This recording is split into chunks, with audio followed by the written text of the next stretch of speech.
Hello guys, so again मैं एक different challenging problem के साथ आया हूँ again for the revision of same JEE advance 2024 जो कि अभी काफ़ी नज़दीक है। तो इस लेक्चर में बेसिकली गाइस मैं डिस्कस करूँगा एक फिजिक्स प्रॉब्लम जो कि डॉपलर इफेक्ट से लिंक है। ये टॉपिक अभी तक मैंने करवाया नहीं है डॉपलर इफेक्ट वाला, तो सोचा कि इसको करवा देता हूँ because this is also very important topic JEE advance 2024 को माइंड में रखते हुए। तो एक बार मैं इसकी रिवीजन भी करवा दूंगा डॉपलर इफेक्ट की। उसके बाद इस क्वेश्चन को मैं सबसे पहले क्वेश्चन पढ़ लेता हूँ, उसके बाद रिवीजन कराता हूँ। तो क्वेश्चन देखो क्या है, कह रहा है कि एक स्क्वायर ग्राउंड है जिसकी साइड ए जो है दैट इज 10/√2 मीटर्स गिवन किया है, ऐसा कुछ। This is our square ground basically.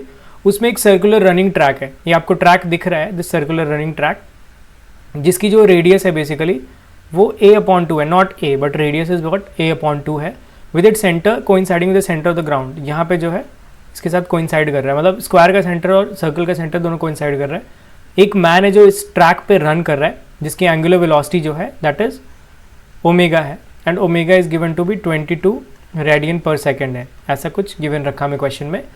और while a car is moving on a road adjacent to ground as shown in the figure. ये देखो, ये दिस इज बेसिकली कार, ये कार है। तो ये बंदा जो है वो ऐसे सर्कुलर ट्रैक पे गोल गोल घूम रहा है ऐसे ओमेगा 22 रेडियन पर सेकेंड से, और कार इस ट्रैक पे ऐसे चल रहा है। सपोज करो यहाँ से स्टार्ट किया होगा, this is the starting point A, और मैक्सिमम ये बी पॉइंट तक इस क्वेश्चन के संदर्भ में जा सकता है। उसके आगे की चीज़ें हमें मतलब नहीं सोचनी है, ए टू बी तक ही आप सोचो। और ये बेसिकली थीटा एंगल ऐसा गिवन किया है, यहाँ पे कुछ एंगल थीटा होगा। तो उसके बाद बोल रहा है कि जो कार है वो इस तरीके से मूव कर रहा है इन सच अ वे दैट दी कार, ये जो कार है हमारे पास, दिस कार, ये मैन यहाँ पे होगा, and the centre of the ground, this centre of the ground, ये तीनों हमेशा एक ही सेम स्ट्रेट लाइन में होंगे। देखो अगर मैं रेड कलर से मार्क करूँ तो ये हमारे पास कार है, ये हमारे पास मैन है, और ये सेंटर है। तो अगर ये कार थोड़ा यहाँ पे गया तो ये मैन को भी यहाँ पे आना है और सेंटर यहाँ पे होगा। तो अगेन देखो, मतलब वो स्ट्रेट लाइन में ऐसा होगा कहीं ना कहीं, हमेशा स्ट्रेट लाइन में, इधर भी होगा तो स्ट्रेट लाइन में होगा। कार अगर यहाँ है तो बंदा यहाँ होगा जो दौड़ रहा है, और सेंटर यहाँ होगा। अगेन यहाँ पे होगा तो ऐसा होगा। तो जो मैक्सिमम पॉसिबिलिटी है इस एंगल की, जो थीटा एंगल है, वो क्या है यहाँ पे देखो, यहाँ से अगर आप एंगल देखोगे जब वो कॉर्नर पे होगा, ए या बी पे होगा, तो वहाँ से एक स्ट्रेट लाइन ऐसे ड्रॉ करोगे तो यहाँ पे कार है हमारे पास ए, और यहाँ पे वो बंदा है मैन जब दौड़ रहा है, और यहाँ पे सेंटर है। तो जो थीटा की जो वैल्यू होगी मैक्सिमम दैट इज 45 डिग्रीज आपको दिख रहेगा इस यहाँ पे, because this is a/2 and this is also a/2, a/2 है। तो यहाँ से आपको दिख रहा है कि जो थीटा होगा दैट इज 45 डिग्रीज होगा, because tan 45 is this upon this, a/2 that is 1, इतना आपको पता है, दैट इज 45 डिग्रीज। तो 45 degrees is the maximum angle इस केस में, दैट इज 45 डिग्रीज, ये आपको पता होनी चाहिए। इसके आगे इंपॉर्टेंस है, दैट्स व्हाई मैंने यहाँ पे स्टार्टिंग में ही बता दिया। उसके बाद बोल रहा है कि if a source of sound of frequency, कुछ फ्रीक्वेंसी दे रखी है 300 hertz, is being placed at the centre of the ground. तो सेंटर पे एक source of sound basically S है जिसकी जो फ्रीक्वेंसी है वो 300 हर्ट्ज है, साउंड की फ्रीक्वेंसी जो है वो प्लेस किया गया है। तो हमें फाइंड करना है the minimum frequency receive by the man in the car. जो कार में बंदा है वो मिनिमम कितनी फ्रीक्वेंसी रिसीव करेगा उस साउंड की, जो साउंड यहाँ से बेसिकली इमेनेट हो रही है, वहाँ से जनरेट हो रही है, वो ये बंदा कितनी फ्रीक्वेंसी बेसिकली रिसीव करेगा। तो हमें मिनिमम फ्रीक्वेंसी बताना है कि कितनी वो रिसीव करेगा। Assume velocity of sound in air is 330 meters per second. तो एक अगेन बहुत ही अच्छा सवाल है तो बहुत ही ईजी सवाल, बट इसको जो प्रेजेंट करने का वे है वो थोड़ा कॉम्प्लिकेटेड है गाइस।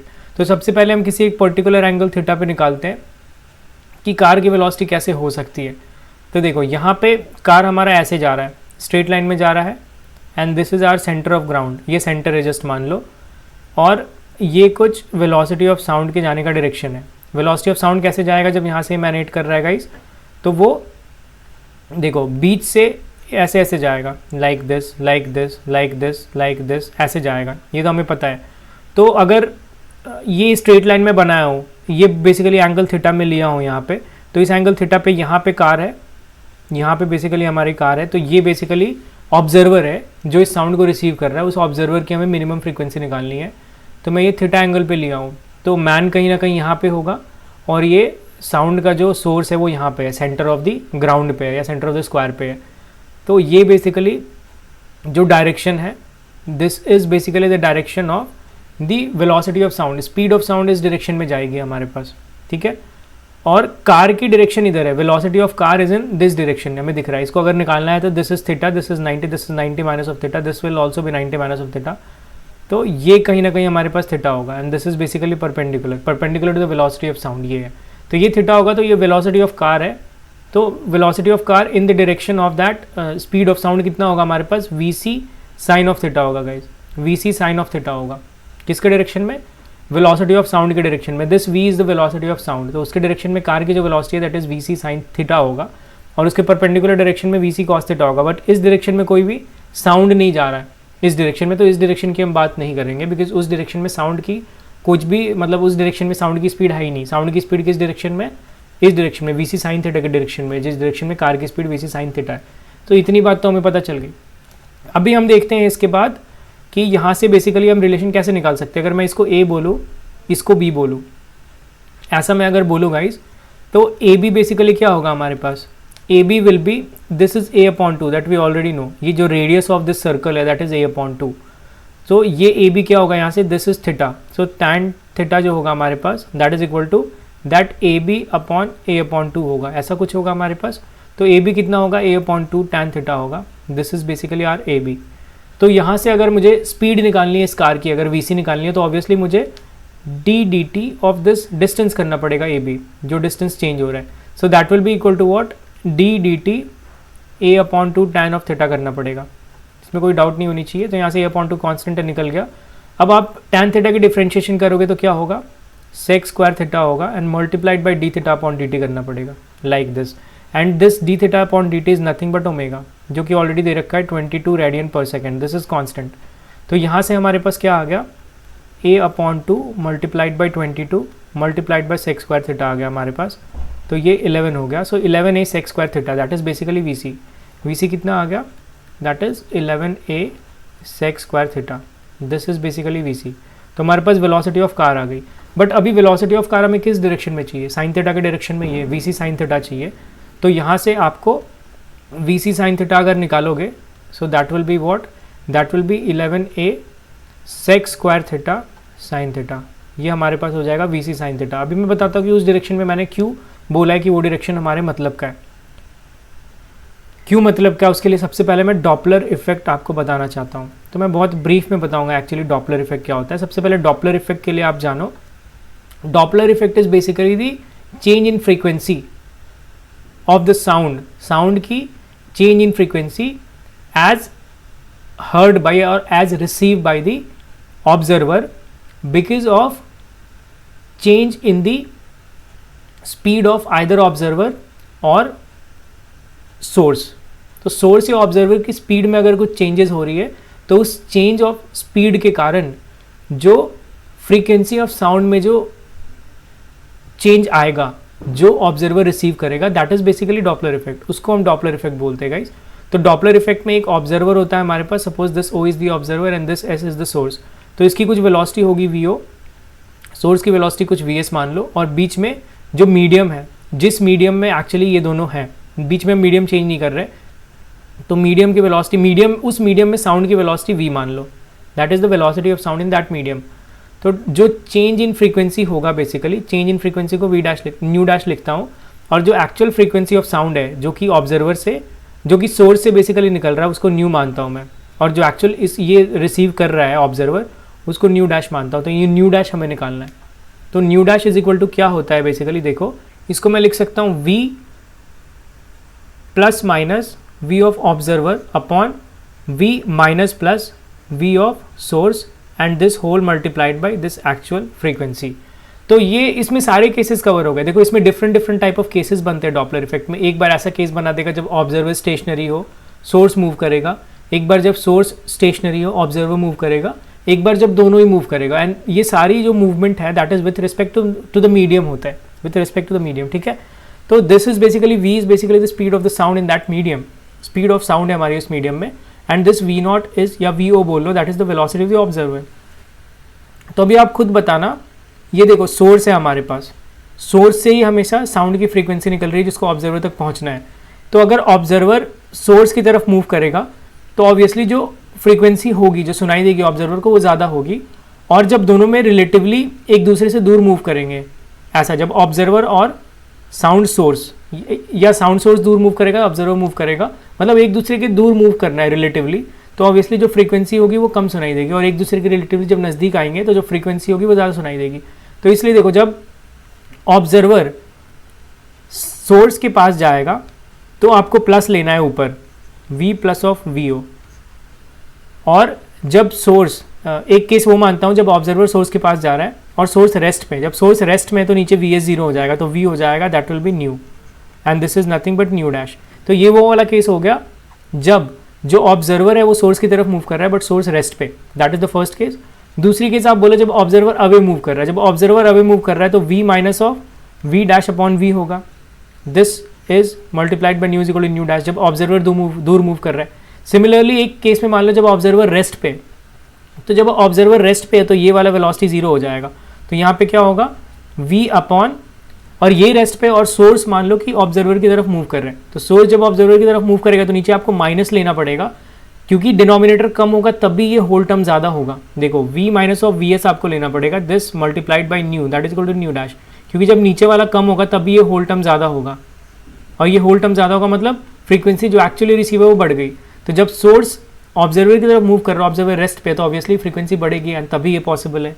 उसके बाद नेक्स्ट केस जस्ट इसका ऑपोजिट, जब सोर्स दूर जा रहा है ऑब्जर्वर से तो नीचे प्लस होगा ताकि ये पूरी टर्म कम हो जाए, अभी जो फ्रीक्वेंसी रिसीव हो, क्योंकि दूर जा रहा है सोर्स तो कम फ्रीक्वेंसी रिसीव होगी। तो ये बस ये वाली आपको फॉर्मूला देखनी है और ऐसे थोड़ा लॉजिक लगाना है, तो आपको डॉपलर इफेक्ट के सारे केसेस पता चल जाएंगे, और दोनों को आप कंबाइन भी कर सकते हो। ऑब्जर्वर दूर जा रहा है, सोर्स इधर जा रहा है, अभी किसी भी केस को आप कंबाइन करके इस फॉर्मूला के साथ जोड़ सकते हो। बट इस पर्टिकुलर केस में अगर मैं बात करूँ जो मैं यहाँ पे करवा रहा हूँ, तो यहाँ पे देखो जो ऑब्जर्वर है वो मूव कर रहा है, किधर मूव कर रहा है, आप ये मत बोल देना ये लेफ्ट मूव कर रहा है, क्योंकि लेफ्ट जब मूव करेगा तो उसके दो डायरेक्शन होंगे, एक परपेंडिकुलर किसके, वेलोसिटी ऑफ साउंड के, वेलोसिटी ऑफ साउंड जिधर से इमैनेट हो रहा है उसके परपेंडिकुलर है। तो ये वाले बेसिकली एंगल पे हम बात नहीं करेंगे, क्योंकि वो perpendicular to the speed of sound है, उसके जो पैरेलल है स्पीड ऑफ साउंड के हम वहाँ पे बात करेंगे। तो वो ये है हमारे पास वी सी साइन थीटा जो मैंने निकाला। तो वहाँ पे आप देखोगे तो जो ऑब्जर्वर है वो बेसिकली दूर जा रहा है और सोर्स जो है हमारे पास वो स्टेशनरी है, तो ये वाला केस है, मतलब सोर्स हमारे पास स्टेशनरी है तो ये जीरो हो जाएगा, और ऑब्जर्वर दूर जा रहा है मतलब हमें कम फ्रीक्वेंसी सुनाई देगी, तो v minus of v naught upon v, ये वाला केस बेसिकली होगा हमारे पास जो यहाँ पे है। क्या होगा, v minus of v naught upon v, this multiplied by जो फ्रीक्वेंसी ऑफ साउंड दे रखी है that is equal to nu dash, जो हमें बेसिकली निकालना है। ये मिनिमम निकालना है, तो उसके पीछे बताऊंगा अभी मिनिमम कैसे निकलेगा। सबसे पहले ये निकालता हूँ मैं, तो ये जो है v स्पीड ऑफ साउंड है 330 minus of this v naught अभी क्या लेना है, वी सी साइन थीटा लेना है गाइज, क्योंकि मैंने अभी जस्ट बताया। तो 11a sec square theta, 11a sec square theta multiplied by sine theta, this upon again speed of sound that is 330 and multiplied by जो फ्रीक्वेंसी दे रखी है, फ्रीक्वेंसी बेसिकली कितनी दे रखी है 300 दे रखी है सोर्स की frequency, that is equal to nu dash है यहाँ पे हमारे पास। अभी लेकिन क्वेश्चन में पूछा है कि आपको मिनिमम फ्रीक्वेंसी निकालना है जो रिसीव करे, तो आपको मतलब इस टर्म की मिनिमम वैल्यू निकालनी है। तो नीचे तो डिनोमिनेटर कांस्टेंट है वो उसमें हम कुछ नहीं कर सकते, बस इस टर्म को हमें मिनिमम देखना है। अगर ये टर्म मिनिमम हो जाएगा तो ऑब्वियसली ये जो फ्रीक्वेंसी वो मिनिमम निकल जाएगी। तो ये मिनिमम कब होगा, देखो हम 330 को किसी चीज़ से माइनस कर रहे हैं, तो जब ये वाला टर्म मिनिमम आएगा तभी हमारी ये मिनिमम आएगी। तो ये मिनिमम कब आएगा, जब ये मैक्सिमम आएगा, मतलब 11a sec square theta multiplied by sine theta को आपको मैक्स करना है, इसको आपको मैक्स करना है।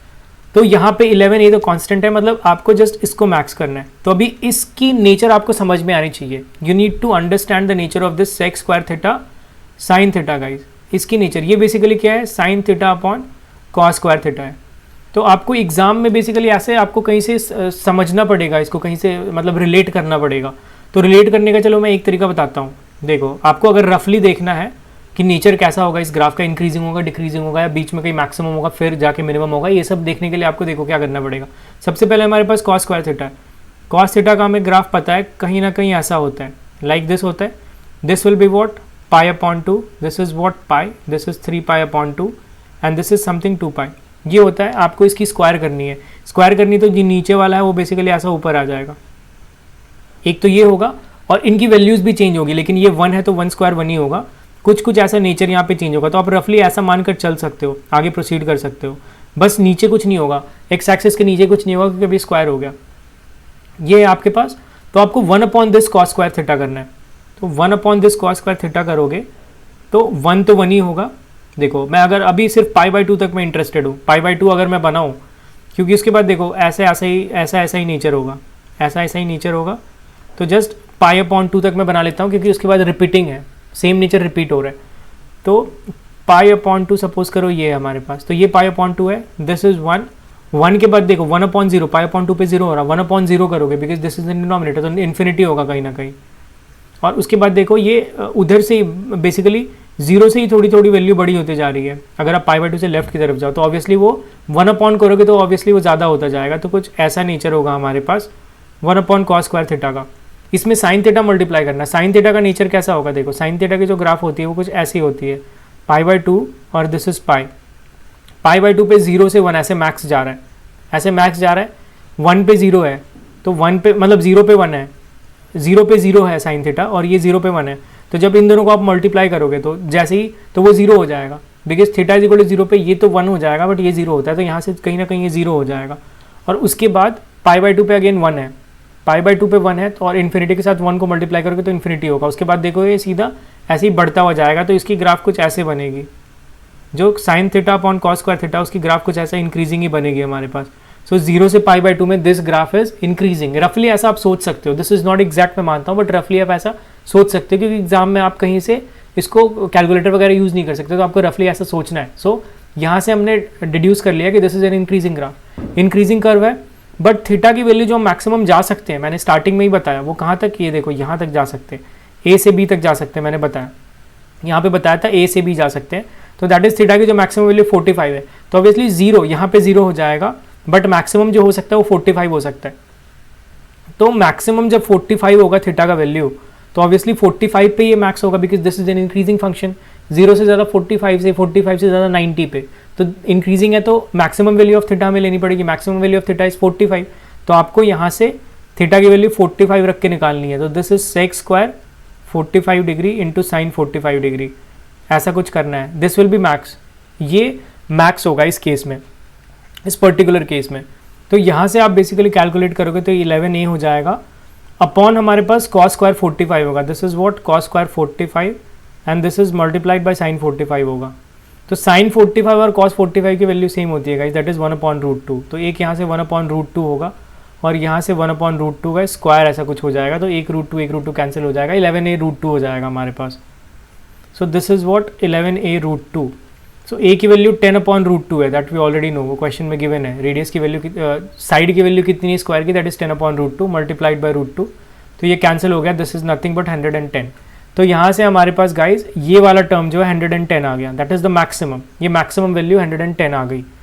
तो ये वाली जब मैक्सिमम 110 आ गई तो 330 माइनस ऑफ 110 आप करोगे अपॉन 330 करोगे and multiplied by 300, that is the frequency of sound emanating from the source, that is equal to nu dash minimum हमारे पास हो जाएगी।